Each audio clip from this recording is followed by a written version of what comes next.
Ok, c'est Sinox. Donc de retour avec Ousmane Badara, ex Alpha 520. Si. Bonjour à toi Ousmane. Bonjour à toi frère Sinox. Bonjour à tous les frères dans le monde entier. Salam alaikum à tous mes frères en islam, tous mes frères de peine en Afrique, Martinique, Guadeloupe, Haïti, la Guyane, les Comores, la Réunion. Et tous mes frères français aussi, tu vois. À chaque fois, ils se plaignent que je les salue pas. Et puis je vous salue. Les enfants de Pépin le Bref, les enfants de Charles Martel, les enfants de tout le monde. Les enfants du monde. Je vous salue vous tous.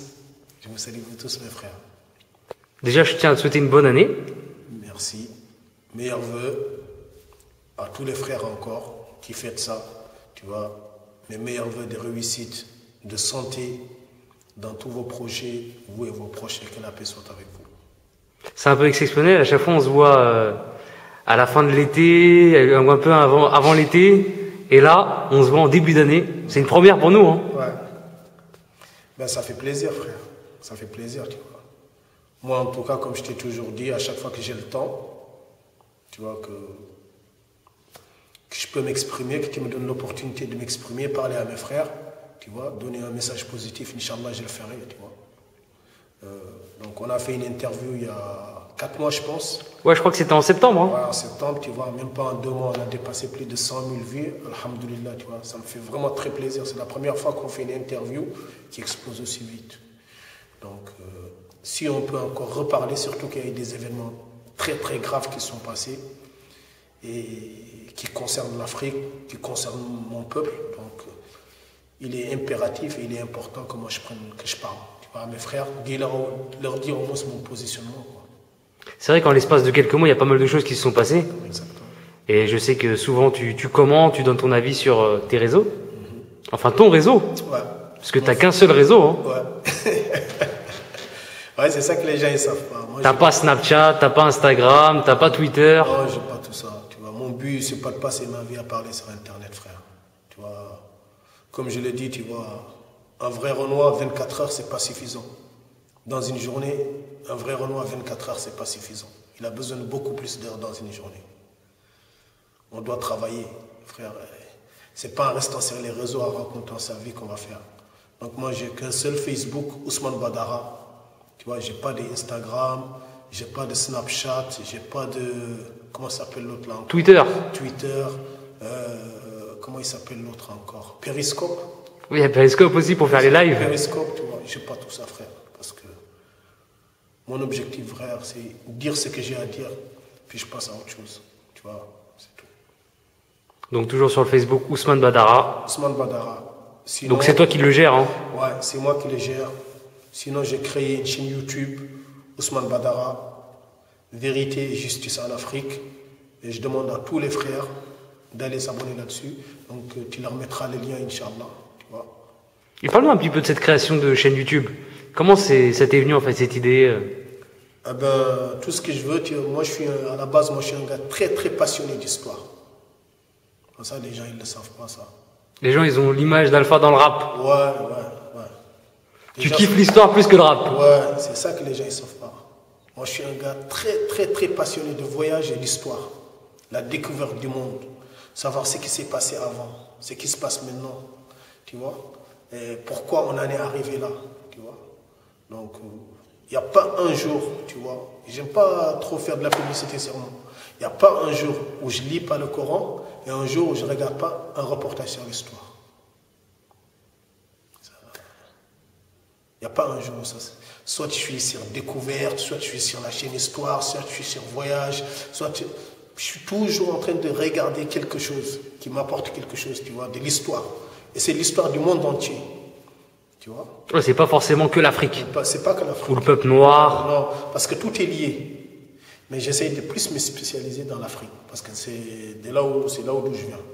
Et c'est vrai qu'en apprenant l'histoire, on comprend ce qui se passe au présent maintenant. Exactement. Exactement, frère. Parce que si tu ne connais pas qui tu es, les gens, ils vont te manipuler eux comme ils veulent. Ça veut dire si dans ta tête, tu ne sais pas qui tu es, tu ne connais pas ton histoire, les gens, ils vont mettre dans ta tête l'histoire qu'ils veulent que toi, l'histoire qu'ils veulent dans ta tête pour qu'ils te manipulent. Donc c'est très important de faire une recherche pour avoir la vérité de qui on est, pour éviter, pas pour se masturber là-dessus, ou pour éviter les erreurs que nos anciens ils ont fait, et surtout pour s'inspirer d'eux dans les bonnes choses qu'ils ont fait et aller de l'avant. C'est à ça que ça sert l'histoire. Éviter les erreurs de nos anciens et s'inspirer de ce qu'ils ont fait de bon pour les améliorer. C'est ça. Donc je répète, si tu ne connais pas ton histoire, d'autres gens vont t'imposer leur histoire et ils vont te manipuler. Donc après la foi en Dieu et la santé, il faut connaître son histoire. Il faut connaître son histoire. C'est très important. J'appelle tous mes frères africains à connaître l'histoire. Et tous les autres, même dans le monde entier, de connaître l'histoire. Ouais, par exemple, les Français aussi, c'est pas s'arrêter à ce que disent les manuels et les livres à l'école, quoi. Les manuels, en général, ce qu'on nous apprend à l'école, c'est du lavage de cerveau. C'est des gens qui ont une manière de voir le monde et qui interprètent l'histoire de la manière que ça les arrange. Donc, tu ne peux pas t'arrêter au manuel. Il faut que tu ailles bouquiner ailleurs. Et vous allez être étonné que 80% de ce que vous avez appris dans les manuels et à l'école, ce n'est pas la vraie, c'est pas la vérité. Vous allez être très étonné quand vous commencez à chercher hors des manuels, hors de l'école. Ça veut dire quand vous allez être libre dans votre tête, là, vous allez vous rendre compte que ce que vous avez dit dans les manuels, 80% ce n'est pas vrai.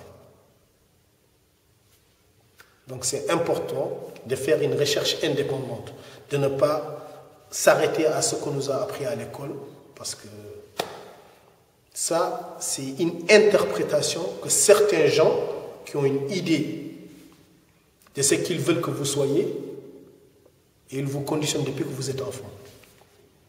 Donc c'est à vous de vous débarrasser de ces chaînes-là pour aller plus loin. C'est ça que je veux dire. Et donc sur cette chaîne YouTube, il y aura des vidéos où tu t'exprimes justement, il y aura des intervenants. Comment ça va se dérouler un petit peu? Donc mon objectif, c'est avant tout, comme je t'ai dit, parler de l'histoire de l'Afrique en avant. Mais comme tu le sais très bien, l'histoire de l'Afrique, elle est liée avec l'histoire de l'Europe. Elle est liée avec l'histoire du Moyen-Orient. Elle est liée avec l'histoire de l'Amérique. Donc je suis obligé de parler de toutes les histoires. Mais mon objectif aujourd'hui, c'est de créer un nouvel homme africain qui connaît son histoire. Parce qu'on a certaines civilisations qui ont été parmi les plus brillantes dans le monde, qui ont été créées en Afrique. Mais aujourd'hui, on nous a conditionnés sur l'Égypte, les pyramides. Quand on parle de l'Afrique, surtout on a des gens qui ne réfléchissent même pas. L'Afrique, c'est les pyramides, non. Nous, en Afrique, on a fait des civilisations beaucoup plus performantes, plus florissantes et plus lumineuses que l'Égypte. Les gens, ils n'en parlent pas. On a eu des rois, on a eu des empereurs, parfois plus grands que les Charlemagne. D'accord? Il est temps qu'on mette ces gens-là en avant, qu'on parle de ces gens-là. Mais aujourd'hui, on a mis les Africains dans un petit canal. Vous avez fait l'Égypte, c'est tout, les pyramides. Donc c'est comme si depuis 3000 ans, on n'a rien fait. Bon, contentez-vous de l'Égypte, puis c'est tout. D'accord? L'Égypte n'est même pas le plancher de ce que l'Afrique a fait. N'est même pas le plancher de ce que l'Afrique a fait. Donc, mais il y a des gens, on a certains noirs qu'on appelle des kémites, ils sont dans une espèce de masturbation intellectuelle. L'Égypte, Hotep, ils s'arrêtent là. Des débats stériles, tu vois, qui ne mènent l'Afrique nulle part. On tourne en rond. Le serpent, il se mord la queue. Il est important maintenant de parler de l'empire du Ghana, l'empire du Mali, le royaume Ashanti, tu vois, la révolte des marabouts, tu vois, le mouvement des Toubnans, tu vois, l'Afrique australe, les Chakazou. Il faut mettre plus ces gens-là en avant. Parce que c'est ces gens-là, on peut se rattacher à eux. Mais l'Égypte, nous, on ne peut pas se rattacher à l'Égypte. Les pharaons, on ne les connaît pas, nous. On peut se rattacher à Chaka Zulu, on peut se rattacher à Samori Touré, on peut se rattacher à El Hadji Mortal, mais tout en Kamon, Ramsès. Ok, c'était des Noirs, mais On a fait mieux. Je vais inviter des intervenants. J'appelle tous les étudiants en histoire qui connaissent l'histoire de l'Afrique. S'ils veulent intervenir, ils peuvent me contacter. On fera des vidéos ensemble, ou ils feront une vidéo, moi je publierai. J'inviterai des professeurs. J'invite aussi le professeur Hassan Iqiyoussen. Je sais que c'est un gars qui s'intéresse beaucoup à l'histoire de l'islam et de l'Afrique. Il a fait sa thèse sur l'empire du Sokoto, le royaume du Sokoto. Donc le fameux Hassan Iqiyoussen. Donc je lui dis, nous avons besoin de ton aide. Aussi les historiens musulmans, je les invite pour qu'on casse ce tabou de l'esclavage dans l'islam. Ça fait plus de 1300 ans qu'on tourne autour du débat, qu'on ne veut pas dire la vérité. Les Arabes qui sont là aujourd'hui ne sont pas les responsables de l'esclavage. Ce qui s'est passé, c'est passé. Mais on doit faire la lumière sur cette affaire. Il ne faut pas que certains Arabes qui sont là, ils croient qu'on les culpabilise. Moi, je ne culpabilise personne. Mon objectif, c'est de faire la lumière sur l'histoire de l'Afrique. Une fois qu'on a fait la lumière sur l'histoire de l'Afrique, on saura quelles sont les parts de responsabilité de chacun. Mais le but, ce n'est pas de faire des revanches ou des haines raciales. Le but, c'est de savoir la vérité pour qu'on puisse évoluer. D'accord? C'est à ça qu'elle sert ma chaîne. S'il y a des historiens européens, ils sont les bienvenus. S'il y a des africanistes, bon, il y a certains blancs qui se disent spécialistes de l'Afrique. Moi, je ne crois pas trop ça. Pour toi, pour parler du sujet, il faut être... Pour moi, pour parler de l'Afrique, frère, ils vont parler de l'Afrique en surface. Si tu veux parler de l'Afrique, il faut que tu sois un Africain. Tu sais pourquoi? Parce qu'il y a des rites, il y a des secrets auxquels tu n'as pas accès. Les historiens n'y ont pas accès. Ouais, c'est pas écrit dans les livres, quoi. Ouais, même un gars d'Afrique centrale, il ne peut pas parler de nous, de l'Afrique de l'Ouest. Il ne peut pas. Il y a des secrets, il n'a pas accès. Il y a des codes. Chez nous, les Peuls, il ne les connaît pas.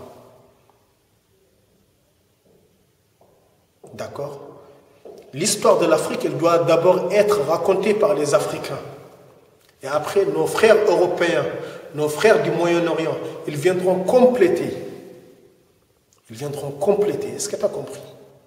Parce qu'eux aussi, ils font partie de notre histoire. Parce qu'à un instant, on a interagi avec eux. Ils viendront compléter. Dire, ouais, quand votre parent il est venu ici, ou quand vos ancêtres ils sont venus ici, on a réagi avec eux comme ça. Parce que nous, là-bas, c'est eux qui peuvent expliquer ça de la meilleure manière. Mais l'histoire de l'Afrique, d'abord, elle doit être racontée par les Africains. Donc, je donne encore un exemple. Par exemple, moi, je suis Alpulaar, de l'ethnie Peul. Un Bantou ne peut pas raconter notre histoire. Je vois plein de Bantous, ils écrivent, ouais, l'islam, c'est ça, en Afrique de l'Ouest, tu ne connais rien. Tais-toi. Tais-toi. C'est à nous, les Peuls, les Mandingues, les Soninké, les musulmans de l'Afrique de l'Ouest, c'est à nous de raconter notre histoire. Aucun d'entre vous ne connaît notre histoire. Parce que tu sais quoi? Il y a des secrets, on ne les révèle à personne. Il n'y a que nous qui les savons. Tu as beau faire des recherches, il y a des secrets, tu ne les auras pas. Et donc, ton puzzle, il manquera des pièces. Et ces pièces-là vont faire que tu racontes n'importe quoi. Mais je rappelle encore à tous les musulmans africains, il est temps qu'on prenne le taureau par les cornes, raconter notre vraie histoire, parce qu'on a une histoire des plus belles et des plus lumineuses de ce bas monde-là. On n'est pas mieux que les autres, mais certainement pas inférieur à eux. Bon, on a de découvrir toutes ces vidéos en tout cas. Donc j'appelle tous les frères, tu vois, tous les étudiants en histoire que ça intéresse, ils peuvent me joindre, tu vois, votre contribution est précieuse et elle est la bienvenue. On va parler d'un sujet d'actualité, donc je me dois de t'en parler, c'est H&M.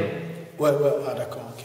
Donc là aujourd'hui tu as une très belle chemise, je sais pas où tu l'as achetée. Je l'ai acheté chez Jules. Ah bah c'est pas le rappeur, hein. Ma nigga c'est Jules. C'est pas le rappeur, Jules le rappeur marseillais. Jules le Marseillais? Ouais. Eh ben ça tombe bien. Eh ben frère, Allah t'as vu, je te présente mes excuses. À toi et PNL, une fois j'étais à Dakar, t'as vu, j'ai fait une petite vidéo, je dis les gens, vous écoutez Schtroumpf, vous écoutez Jules. Ah, quand tu sortais le CD ouais, tu sais, interdit aux moins de 25 ans. J'en ai marre comment les gros shows ils rappent pour les moins de 25 ans, tu vois. Allez écouter du PNL, écouter du Jules, écouter les Schtroumpf. Parfois je suis à Dakar, Wallah, je suis dans un état euphorique. Mais c'est en aucun cas, Wallah, je n'ai pas un gramme de haine envers toi, frère. J'écoute pas ta musique, mais je t'aime, frère. Pareil pour PNL. J'écoute pas ta musique, mais Wallah, frère, je t'aime, tu vois. J'ai rien contre vous. Parfois, je suis juste à Dakar, tu vois, je suis dans un état euphorique, je me laisse un peu aller comme ça, tu as vu, c'est tout, mais c'est pas du tout méchant. Tu vois, j'ai rien contre vous. Pareil pour les j'ai rien contre vous. Pareil pour qui, tu disais? Pareil pour Alonso, pareil pour tous les autres frères, tu as vu, j'ai rien contre vous. La musique, je m'en fous, moi, tu vois ce que je veux dire. La musique, je m'en fous, tu vois. Mais j'ai rien contre vous, tu vois, que de l'amour, frère, tu vois. Par contre, les trucs des PD, les habits des PD, moi, j'aime pas, tu vois. Ça y est, ça recommence. Ouais, non, mais c'est pas eux, tu vois. Voilà, faut pas qu'on parle. Ouais, mais c'est pas. Mais personnellement, Wallah, vous, j'ai rien contre vous, tu vois. Je veux vraiment que vous mettez ça dans votre tête. Faut pas que vous pensez, ouais, Alpha, il est haineux, il est rageux, parce que nos affaires, ils marchent. Wallah, Dieu, montre-moi, j'ai pas un gramme de haine contre vous. Je suis juste contre les bails des sodomites. C'est juste ça que j'aime pas, tu vois. Parce qu'ils infiltrent notre société, ils infiltrent notre culture, tu vois. Et certains se laissent manipuler. Il y a d'autres vidéos qui en parlent plus longuement de ce sujet. Bon, en tout cas, t'as rien contre Jul, rien contre PNL, rien contre Alonso. Ils savent que j'ai rien contre eux. Inch'Allah, j'espère un jour, tu vois, je vais aller bientôt dans le sud, j'espère les voir. Ou tu peux les rencontrer chez Julien Musicast. Ah ouais, je sais pas. On sait jamais. Inch'Allah, si je les vois, là, je les check. Qu'ils le sachent en tout cas, mais si je les vois pas. Bon, pour revenir sur l'affaire HM, personnellement, tu vois, tu as vu, c'est à double tranchant, frère Sinox. Je trouve, c'est marqué « The coolest monkey in the jungle ». Ça veut dire le singe le plus cool de la jungle. Je veux dire, s'il n'y avait pas l'enfant noir là, on ne va rien dire. La phrase en elle-même, elle n'est pas raciste. Tu vois? Je trouve qu'aujourd'hui, tu vois, nous les Renois, tu vois, il faut vraiment que je fasse attention à ce que je te dis là, Sinox. Il ne faut pas qu'on se laisse distraire, la distraction. On a un objectif principal. Il faut qu'on trace une route principale. Il ne faut pas que des petits chiots ou des petits rats qui viennent à côté, qui nous distraient de notre chemin. Moi, j'aurais préféré, tu vois, qu'on continue aujourd'hui à parler de nos frères en Libye. Ça, c'est un problème. Ça, c'est un putain de problème, ça. J'ai entendu Pauvre Daddy, il a dit qu'il veut donner 1 million d'euros aux petits. Non, ce qu'il fallait, c'est donner peut-être 1 million d'euros pour qu'on arme les gens à aller libérer nos frères. Mais je ne les ai pas entendus. Ou faire une manifestation de 1 million de Noirs américains contre ce qui se passe en Libye. Ouais. Mais H&M, moi personnellement, je te dis la vérité. Je trouve qu'on fait beaucoup pour rien, tu vois. Mais maintenant aussi, d'autres gens, ils vont me dire, ouais, mais ta vie, il faut qu'on laisse rien passer. Je comprends, il y a des gens qui disent ça. Oui, il y a beaucoup de gens qui appellent au boycott des magasins H&M. H&M, s'ils veulent boycotter, qu'ils boycottent. En cette période de solde d'ailleurs. Eh ben, s'ils veulent boycotter, qu'ils boycottent. Mais toi, tu penses quoi justement? Tu penses qu'il faut continuer ce combat face à H&M ou bien... Je trouve que notre combat, aujourd'hui, nous, en tant que Noirs, la dignité de l'homme noir, c'est pas H&M, c'est la Libye. C'est la Libye. Parce que nos parents, ils ont fait une erreur d'avoir accepté certains, de ne pas se battre jusqu'à la mort contre l'esclavage. Tu vois ce que je veux dire? Qu'il leur été imposé. Car il a été imposé aux Indiens qui se sont battus, qui se sont suicidés. Et ça ne s'est pas passé. Aujourd'hui, nous, on paye les pots cassés de certaines erreurs de nos parents. Aujourd'hui, l'esprit des Noirs, il doit être focalisé sur la Libye. Sur la Libye, soyons sur la Libye. Tous les efforts doivent être faits parce que c'est une question de dignité et d'honneur. C'est des actes concrets. C'est des enfants qui sont violés. C'est des mamans qui se font violer. C'est des gens où on met des fers à repasser sur leur tête. Des gens qu'on pique, qu'on fait travailler de force. On a vu les images, elles sont terribles. Hein. Ouais. Ça rappelle vraiment des mauvais souvenirs. Tu vois? Ça fait vraiment que l'homme noir, il est vraiment plus bas que terre. Tu vois? Ça met sa dignité au niveau zéro. C'est sur ça qu'on doit se focaliser. C'est bien le combat de H&M. Mais il ne faut pas qu'on oublie la Libye. Il faut qu'on revienne sur la Libye, les frères. Jusqu'à qu'il n'y ait plus un seul Renoir là-bas. Une fois que ce problème il est réglé, les Renois qui partent là-bas, c'est qu'eux, ils aiment l'esclavage. Et dans ce cas, on ne peut rien faire pour eux. Parce qu'il y a des Renois qui doivent être purgés de la famille des Noirs. Il y a des Renois qui doivent être purgés de la famille africaine. Pourquoi il y a des Renois qui kiffent l'esclavage? Si tu vois tout ce qu'on fait en Libye et que tu continues à vouloir partir en Libye, c'est parce que toi-même, tu es un vecteur de l'humiliation des Noirs. Si tu vois ce qu'on fait aux Noirs au Liban et tu continues d'aller au Liban, c'est que tu aimes que les Noirs soient humiliés, même si tu me dis que tu vas là-bas pour chercher du travail. Si tu vois ce qu'on fait, la Mauritanie, c'est un peu différent. Il y a plein de gens qui parlent de Mauritanie, mais ils ne savent pas. Moi, mon père, il est mauritanien. Oh shit, t'es d'origine moitié mauritanien, ma mère, elle est moitié sénégalaise. Ouais, ma mère, elle est sénégalaise. Mon père, il est mauritanien. Mais moi, je ne reconnais pas la Mauritanie en tant qu'État. Je peux avoir la nationalité mauritanienne, moi. Mais je ne reconnais pas la Mauritanie en tant qu'État. Ni leur drapeau, ni leur logo. C'est vrai que tu parles beaucoup du Sénégal, hein. Ouais. Même à l'époque, lors de ta carrière, Ouais. au niveau de ta discographie, beaucoup Sénégal, Dakar, Ouais. Blood, etc. Ouais. Mais très peu la Mauritanie. Très peu la Mauritanie, tu sais pourquoi? Tant que la Mauritanie, elle ne sera pas indépendante, le sud de la Mauritanie, à partout où il y a les Renois, moi je ne reconnais pas la Mauritanie. Moi, mon père, il a été emprisonné en 1966 en Mauritanie, car il luttait contre l'arabisation du pays. Ah, il était déjà dans le combat. Ouais, en 1966, M. Salif Ouad, c'est mon père. En 1966. Lutter contre l'arabisation du pays ne veut pas dire que nous, on n'aime pas la langue arabe. Ça veut dire qu'on refuse qu'on nous impose la culture arabe. Nous, on est des négro-africains. On ne peut pas détester, nous, la langue arabe. C'est la langue du Coran. Mais imposer la culture arabe à des négros, ça, c'est autre chose. On n'est plus dans l'islam, là. Là, on est dans l'assimilation forcée, dans l'aliénation. Mais c'est quoi qu'on appelle culture, en fait? La culture, c'est que nous, on est des négros, on a nos traditions, on a nos langues. Moi, je suis alpulaar. Je ne vois pas pourquoi mes enfants, ils vont parler en arabe. Moi, tous mes enfants, ils apprennent l'arabe. Tu sais pourquoi? Parce que je veux qu'ils connaissent ce qu'il y a dans le Coran. Mais à la maison, ils parlent en alpulaar. Quand ils mangent comme des peuls. Tu comprends? Parce que nos traditions, elles valent autant que toutes les traditions du monde entier, que les traditions arabes, que les traditions européennes. Elles sont différentes, mais elles sont toutes une richesse humaine. Mais en Mauritanie, ce qu'on veut, c'est pas islamiser les gens, on veut arabiser les gens. C'est contre ça que mon père il se battait. En 1966. D'accord? Moi, ma famille, elle a été dans les luttes depuis le début. Les gens qui connaissaient El Hadj Oumar Tall, les généraux de l'armée de El Hadj Oumar Tall, qui allaient islamiser toute l'Afrique de l'Ouest, c'est mon arrière-grand-père. Il s'appelle Alpha Oumar Tcherno Baylawan. Moi-même, je porte son nom. C'est pour cela qu'on m'appelle Alpha. Les gens, ils pensent que c'est un nom grec. Non, c'est un nom africain. C'est mon nom. Il est décédé en 1864.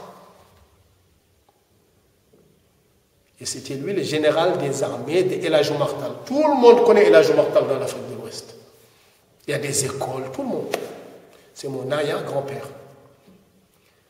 Avant ça, en 1776, un de nos arrière-grands-pères, un de nos aïeux qui s'appelait Tierno Suleiman Bal, vous pouvez aller taper sur internet Tierno Suleiman Bal, c'est lui qui a lancé la révolte des marabouts. Il luttait. On l'appelle le briseur de dîmes. C'est le premier alpulaar, le premier peul à refuser de payer la dîme aux Maures de la Mauritanie pour supprimer l'esclavage de 1. Et de 2, il se battait contre les Français, contre le comptoir qui était à Saint-Louis, pour qu'on n'amène pas les esclaves là-bas. Et ses petits-fils, ils sont là à Mantes-la-Jolie aujourd'hui. Je les salue, les Alassane Bal, les Youssouf Bal, ils sont là. Nous, on a toujours lutté. De père en fils. Ouais, nous, on a toujours lutté. On a toujours lutté. Tu sais pourquoi? Pour la justice. Pour la justice. Pour la justice. La dignité de l'homme noir et de l'homme en général. Parce que c'est ça que le Coran il appelle. La vérité, la justice. Je peux encore remonter plus loin. Les gens vont faire leurs recherches déjà. Ouais.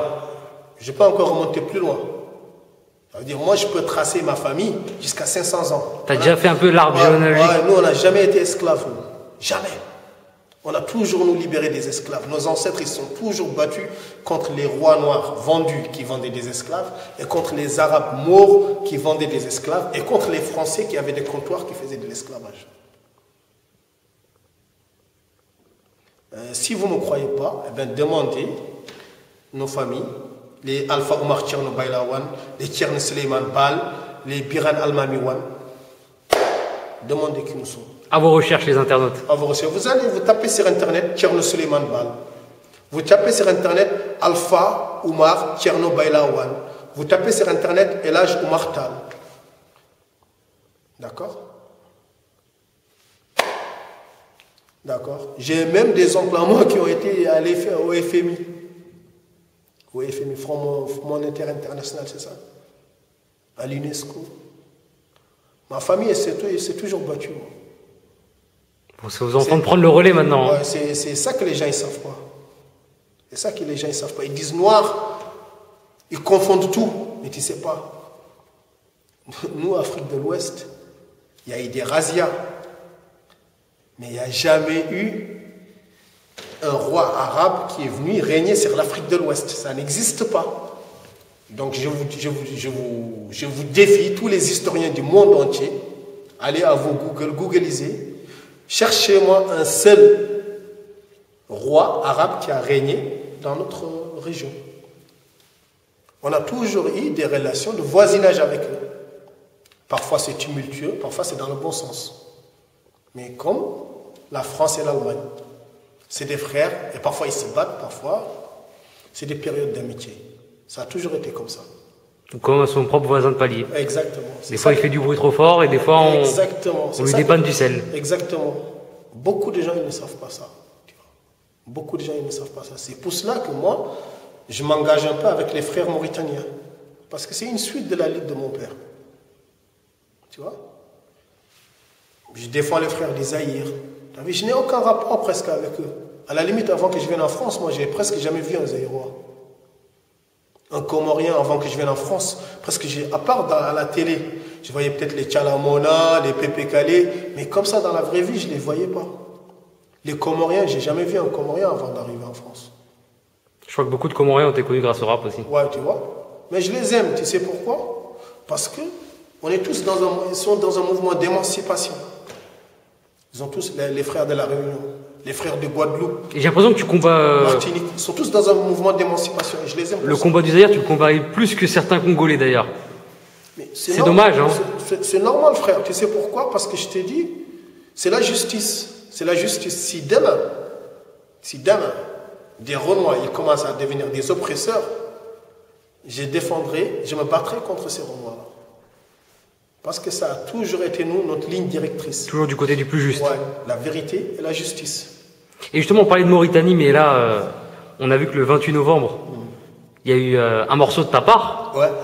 Ce qui a surpris pas mal de gens. Tu avais arrêté la musique, tu l'avais annoncé haut et fort, tu avais dit que plus jamais tu rentrerais dans un studio. Explique-nous un petit peu ce morceau et surtout pourquoi ce retour. Est-ce que c'est un retour ou c'est juste un morceau comme ça? Non, frère. Il faut être sourd, muet, aveugle pour croire comment il y a un retour. Tu sais bien qu'il n'y a pas un retour.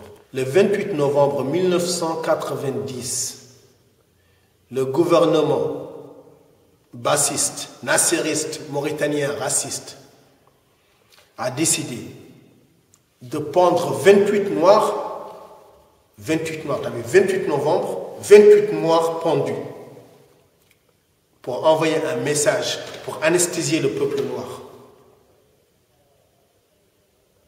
Tu comprends ou pas ce que je veux dire? Tu as vu jusqu'où va le vice, jusqu'où va le mal. Ces gens-là, leurs familles, ils ont fait des films. C'est sur Internet, vous pouvez aller les taper, vous allez voir. Les familles, ils ont fait des manifestations.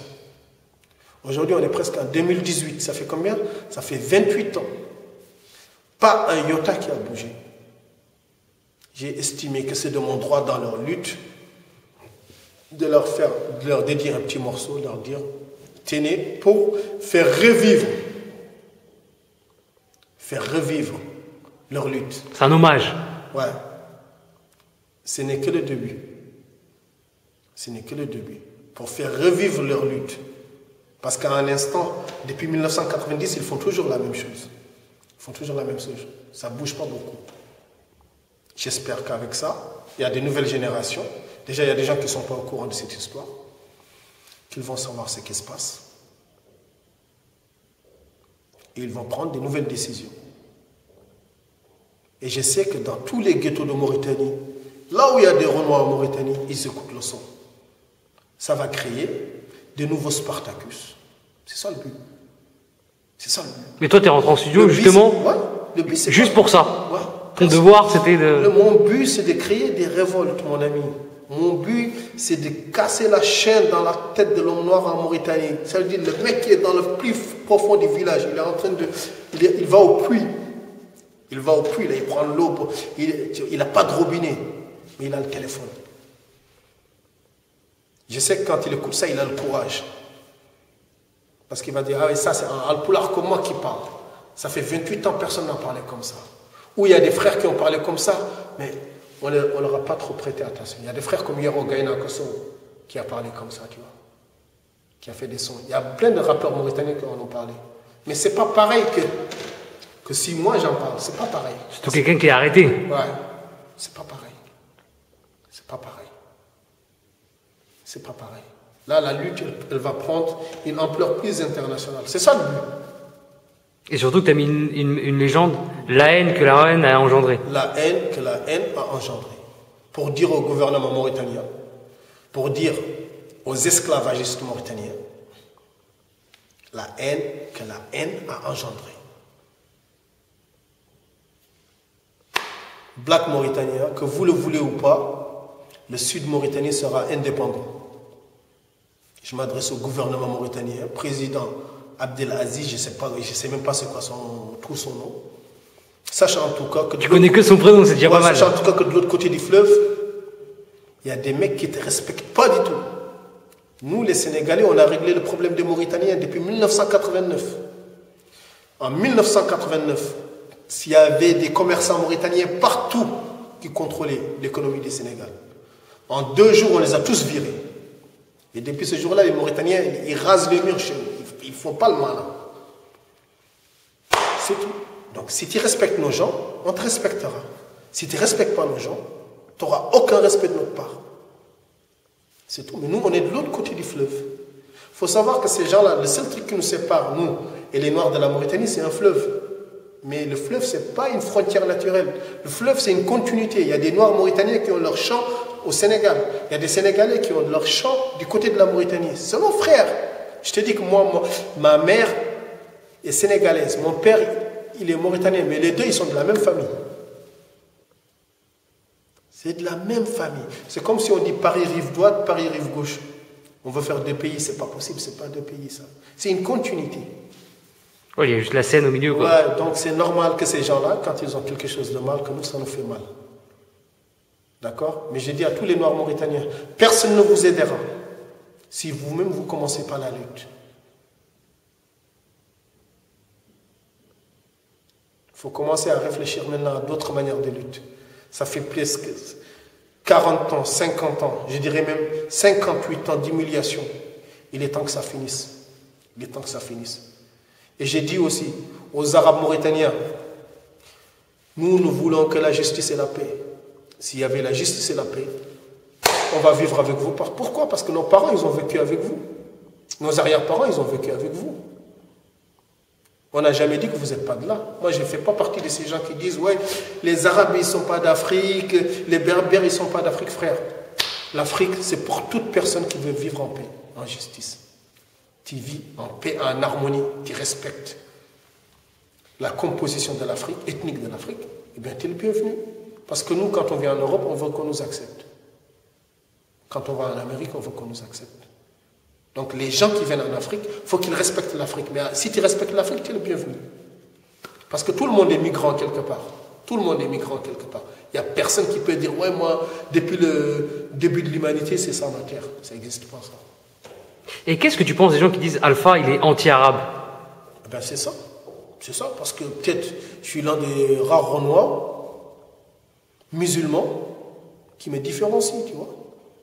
Moi, j'ai toujours pris mes distances par rapport au monde musulman. Parce que le monde musulman, aujourd'hui, comme je t'ai dit, ils sont dans le panarabisme. Ils ne sont pas dans l'islam. Ils sont dans le panarabisme.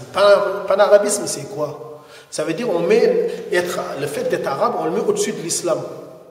Mais comme on a besoin de monde, on met l'islam devant, comme attrape personne. Mais l'objectif, ce n'est pas de servir l'islam qui est la justice et la paix. L'objectif, c'est de mettre le panarabisme en avant. Tu comprends? C'est ce qui se passe aujourd'hui en Arabie Saoudite. D'accord? C'est ce qui se passe au Koweït, c'est ce qui se passe aux Émirats, c'est ce qui se passe même dans les pays du Maghreb, c'est ce qui se passe. Dans plein de pays. En tout cas, les États, il y a plein d'États, ils ont ce genre de politique-là. Tu comprends ce que je veux dire? Je ne parle pas de la population. Tu sais, la population, elle suit. Hein.